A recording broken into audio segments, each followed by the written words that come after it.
Fattywithafirearm here, doing a quick video on my Remington Model 51, and first things first,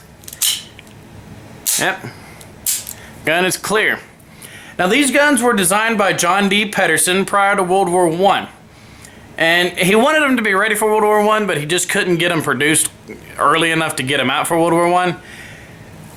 But due to extensive testing with clay molds and hand molds, they just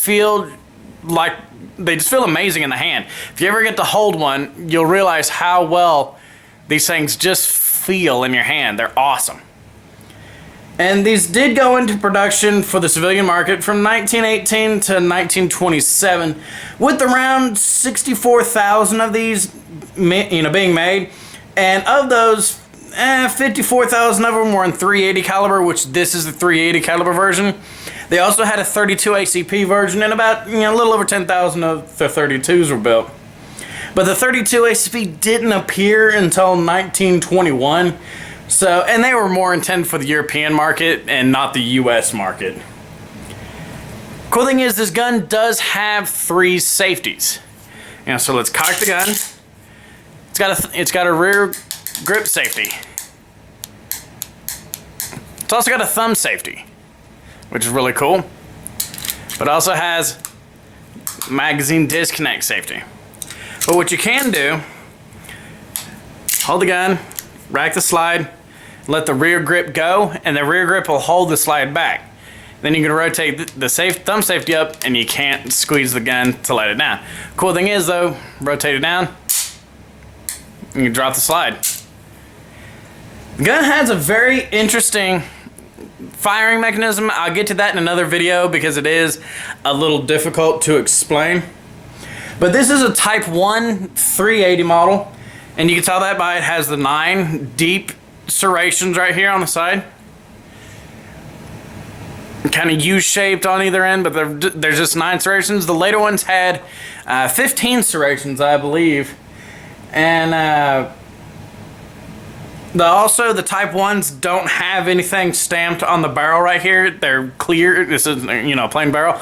But all Type 51s, zoom in here, had PA as a prefix to the serial number. And you can tell this is a 4-digit serial number, so this is an older weapon.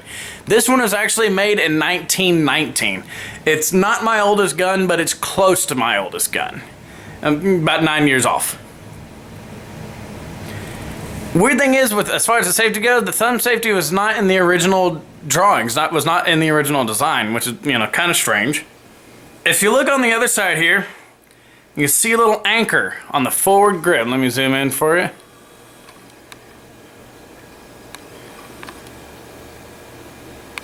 Right here, you see a little anchor? That anchor is normal on pretty much all type, Model 51s. If you have one that looks like a sun, the sun, that means you got a rare one, and those are hard to find. It'd be nice to have one that had a sun stamp, and that's it. All it is just a proof mark. Sadly, with these guns, production ended in 1927 due to poor sales. They just didn't do very well. And there was also the crash of 29, and there may have been a chance for this gun to come back after 27, but when the crash of 29 happened, this gun was doomed. There was no way it was coming back. Plus, another company bought Remington at that time, and they basically ended all non-highly profitable lines. And the gun really posted a very, very poor profit margin. It was kind of sad. As well as this gun shoots, and I'll show some video here in just a second, but as well as this gun shoots and points, it just did not sell very well. So let's get to the shooting, and I'll talk about it a little bit afterwards.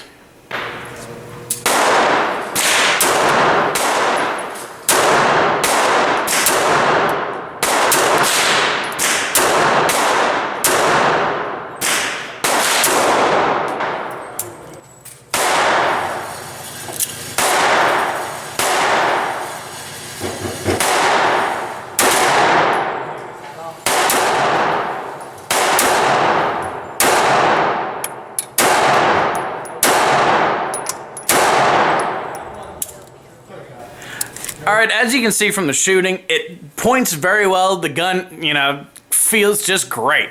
The sights are on it are very, very poor. They're military sights at best. And you'd think a gun really more designed for the civilian market, not the military market, would have better sights, but its sights just suck. And Remington did make a 45 caliber version of this. I think it was the M53. I think they only made one, and it was just it's not feasible. This would be a really cool gun in 45 caliber, but it's just not there. But this gun is 380, and it holds 7 shots. You can see it says 380 caliber on the magazine. And, you know, again, they do also have the 32 caliber versions. I would love to find one of those, add to the collection. But, you know, again, like I said earlier, the firing mechanism of this gun is very, very strange. How the mechanics work is very, very odd, and I'll cover that in another video because this video is kind of dragging on. So, if you like the video, like, share, subscribe, and wait for the next video on this gun. I'll show you how to take it down, clean it, and how the firing mechanism actually works in the gun. So, this is Fatty with a Firearm. Thanks for watching.